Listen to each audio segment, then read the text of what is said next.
Гледам коментари дека Зоран Заев е крив за 27-ми. Значи, ни Заев знаел за ова, ни Оливер Спасовски знаел, ни Груевски знаел, Мијалков дозна изгледа кога е доцна и пробуваше да ги одврати или да ги спречи овие настани. Така да, од тој аспект сакам да кажам дека не треба да се лицитира со имиња и со овој е крив, тој е крив. Врска немале, одговорно тврдам. Бидејќи има многу добро документирана истрага за тоа кој е организатор. За пензиите и тоа е некако главна тема од каде ќе се најдат и колку пари ќе се потрошат за пензиите за остварување на ветувањето од 2500 денари. Еве денеска беше вест дека Таравари вели во здравството не може да се покачи таа плата. Од друга страна направивме споредба затоа што бевте транспарентни, па кажавте колку всушност земате вие плата и колку всушност земаат државните функционери плата.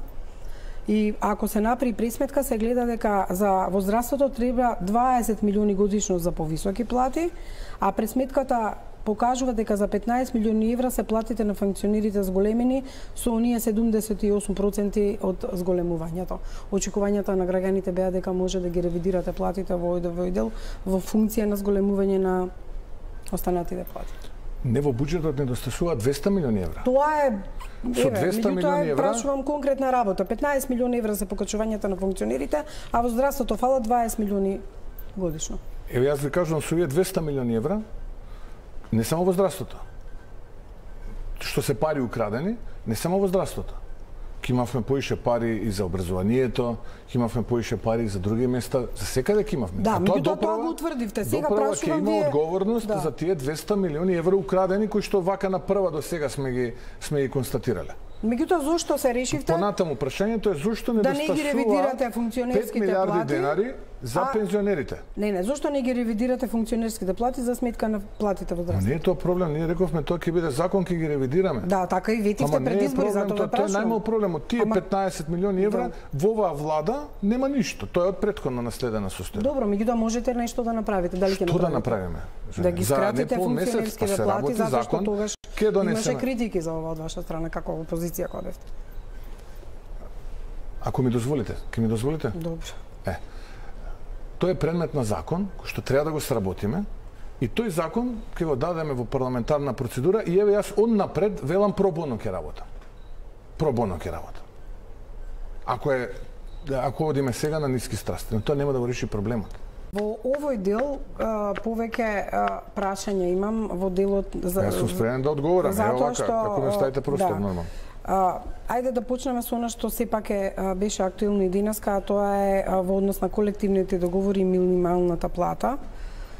Велев затоа што очекувањата беа дека ќе се разговара на оваа тема. Веднаш кога стапивте на функција, кажавте дека ќе се Ја би за овие што се вработени во здравствените институции и овие кои што се од ова беше и со го кажа тоа не слушна фудбал. Кое? За синдикатите дека не После ги имаме тие у после. Ајде на едно свирче за здравствените работници. Па добро. Знаеш што само да одговорам, извини ми. Пензионерите немаат избега. Ќе ја кажеш вако следна друга работа. Гледам коментари дека Зоран Заев е крив за 27-ми. Ке се изненадите дека Зоран Заев нема врска никаква со организирањето на 27-ми. Ни СДСМ. Никаква врска со организацијата на 27 април. Одговорно ви тврдам дека дента кога ќе излезе кои се организатори, многу луѓе ќе бидат изненадени. Дел од тие кои што беа организатори тогаш беа дел од безбедносни структури кај претседателот на државата и така. Меѓу другото и Ѓорги Иванов тоа сам го кажа. Во неговиот последен говор пред собранието кажа дека службите на кои што тој верувал се најголеми организатори на вакви чинови, се виновни. Тогаш актуелните луѓе во тие служби, кои што се блиски со српска, турска, француска служба, се организатори. Кои се тие, не можам да ги кажам. Зоран Заев врска нема. Никола Груевски врска немаше со го спомнува некој Мијалков. Мијалков врска немаше за ова. Меѓу другото пробуваа да спречат да се случи ваква работа. И Груевски и Мијалков. И луѓето со качулки кои што беа внатре не беа под нивна контрола. Од тој аспект Значи, ни Заев знаел за ова, ни Оливер Спасовски знаел, ни Груевски знаел, Мијалков дозна изгледа кога е доцна и пробуваше да ги одврати или да ги спречи овие настани. Така да, од тој аспект сакам да кажам дека не треба да се лицитира со имиња и со овој е крив, тој е крив. Врска немале, одговорно тврдам. Бидејќи има многу добро документирана истрага за тоа кој е организатор. На 27 април. А не се овие актуелни луѓе. А Црна Рапина, тоа брат, кој е предавник, кој е вакво, тоа е друга тема на разговор. И тука може да се согласиме или да не се согласиме. Што ќе се согласиме ако беше Ама ако Заев бил на Зора Заев, ако беше предавството Преспанскиот договор, а сега се почитал Преспанскиот договор, онда цела македонска политичка елита од прв до последен се предавници, затоа што сите го почитуваат. По таа логика на нештата. Што се однесува до оваа изјава. Види која е перверзијата. Излегоа кога беше тоа, некаде ноември, септември или октомври, ноември беше донесена одлука на Уставниот суд дека е противзаконско тоа што платите на функционерите не раснале во изминативе 11-12 години. Таа одлука на Уставниот суд е благодарение на тужба поднесена од еден адвокат близок до ВМРО ДПМН. Се направи огромен проблем за СДСМ затоа што благодарение на одлуката на Уставниот суд сите плати на функционерите пораснаа за 78%, а ако не се случеше тоа, државата ќе требаше да плаќа огромни одштети на функционерите затоа што не им ги покачила платите. Во собрание, од тоа што го имаме како инсайдерски информации, било договорено тоа да помине глатко петок сабота, значи петок спрема викенд, да помине глатко и имало одобрение од тогашната претедничка група на ВМРО ДПМН, затоа што и они биле свесни дека државата ако не ги покачи платите ќе плаќаат се плаќа огромни казни, огромни пенали, поголема ќе биде загубата за државниот буџет. Ако не се направи зголемување, тоа така се направи. И ВМРО ДПМН сабота сабајле излегува на пресконференција, еве ги СДСМ и ДУИ си ги покачија платите и така натаму и така натаму. Доаѓа сега ВМРО на власт. ВМРО ти вика, ние сакаме да ги намалиме, ама треба законско решение да... И тоа не е приоритет на владата. Не е приоритет да си ги намалат они платите. Него ќе тераат, ќе видат до кај можат да издржат, дали народов ќе биде и натаму златна рибка како тука што имаме у студиово и ќе заборави дека се покачени за 78% платите на функционерите. И ние кога викавме дека е тоа окей, ВМРО-вците, окей, викавме дека окей затоа што премиер на држава мора да зима... Ние викавме дека е окей, бидејќи платите беа замрзнати од зголемување заради економската криза. Ама и окей, премиер на една држава не само премиер. Значи тие плати министер. Тие плати би раснале природно секоја година и бидејќи беа замрзнати не раснеа и сега одеднаш. Иначе иницијатор предуставен суд за зголемување за 78% на платите близок до ВМРО. Е адвокат на ВМРО. Да. И да одговорам. И сега ние кога викавме дека СДСМ тоа мораше го направи и дека можеби треба да се размислиме дали премиерот на државата треба да зима поголема плата и така натаму, нас не прави дека сме комуњари. А сега они се на власт, немаат никаков проблем со покачувањето. Таа е дволичноста, таа е Мечка многу ме изнасмеа, па кој има одговорност, Мицковски се организираше, крив е Мицковски, кога може да кажете Заев не е крив срамото. Трајан Велков. Ако тебе те срами вистината, ако ти е срам тебе од вистината, срами се. Никој не каже дека Мицковски знаел за настанот и знаел што ќе се случи. Напротив, Мицковски ништо не знаел. Зашо за 27? За 27. Не знаел Мицковски ништо.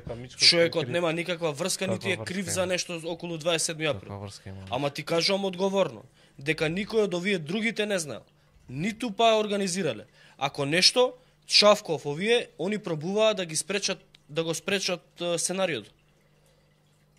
Значи не знаел ни никој таму. Имаше имале информации ќе се организира настани ово, имаше и пробуваа да ги спречат. Ама требаше се така да немој гласат. Не знам што се случува. Така да немојте вака сега да инсинуирате. Тоа е. И како вика на крај? Вика, ако треба ја ќе се откажам, вика, од платата. Ама тоа нема поента. Знаеш, нема да се откаже. Знаеме дека нема да се откаже. Значи, за здравствените работници на кои што нема да им се зголеми платата за 20%, иако беше уветување предизборно, договорено, да, предизборно беше договорено, сега нема да им се зголемува, ке ве молам за здравствените работници, режи едно свирче.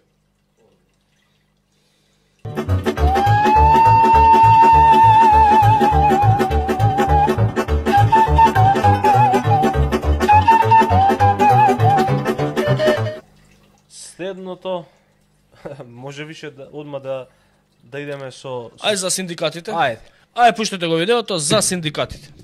И подгответе свирче. Во однос на колективните договори, синдикатите имат генерална забелешка дека очекувањата им била поинакви, меѓутоа факт е дека ако бараат потпишување на колективен договор ги упативте на Министерството на финансии. Практично излегува дека она што било очекување не може да се реализира. Прво, немало очекување од нас. Веројатно тие што ве гласале. Прво, со синдикатите јас сум немал средба за да има очекувања. Не сакале со мене да се видат кога сум бил во опозиција. Зошто не знам. Не зборам за средба, туку барање и план до финансии за да одобри финансии, дали воопшто може да се почне. Ама ние не можеме, не сме алхимичари. Еве, јас затоа велам, дојдете, еве го буџетот, најдете. Нема проблем. Вака е лесно да се каже. Ама сега јас со најголема одговорност тврдам, сега ние можеме желботеки да правиме колку сакаме. Но не е тоа начинот на кој што треба сериозна влада да се однесува. Сега јас ви кажувам дека фалеа недостасуваа половина милиарда денари за регуларна исплата на пензиите. Ние што направивме? Ние истиот волумен кој што беше предвиден согласно закон, само го реструктуриравме за да биде фер. Да не биде процентуално зголемувањето на пензиите, туку линеарно, и на тоа качивме плюс уште мислам околу 180 милиони денари. Е сега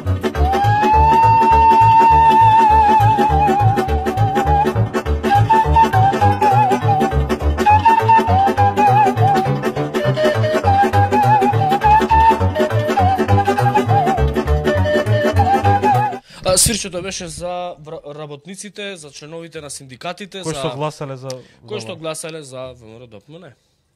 За нив е свирчето. Значи, види. Ако не си се сретнал со Мицкоски, додека била опозиција, немаш да очекуваш. Не очекуј ништо.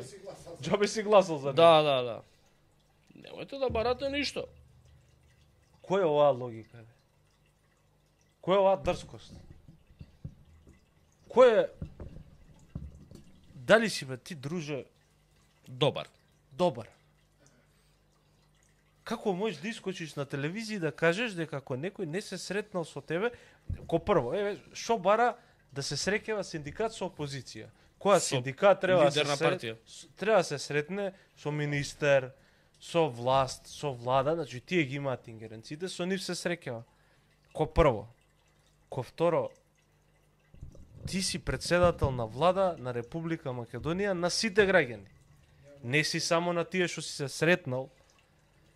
Трето, јас имам милион и сечоци у кои што викаш дека наставниот кадар, просветните работници не живеат достоинствено, изимаат недостоинствени плати. Дека тие плати мора да се покачат за да живее достоинствено наставниот кадар, бидејќи тие ги образуваат новите генерации кои што се иднината на државата. Тоа си го зборел од позиција лидер на опозиција и од позиција професор. И сега викаш, ја не сум алхемичар, ја не сум, нека дојдат, нека видат, празен е буџет. Многу глупо. Ова не е 4D шах.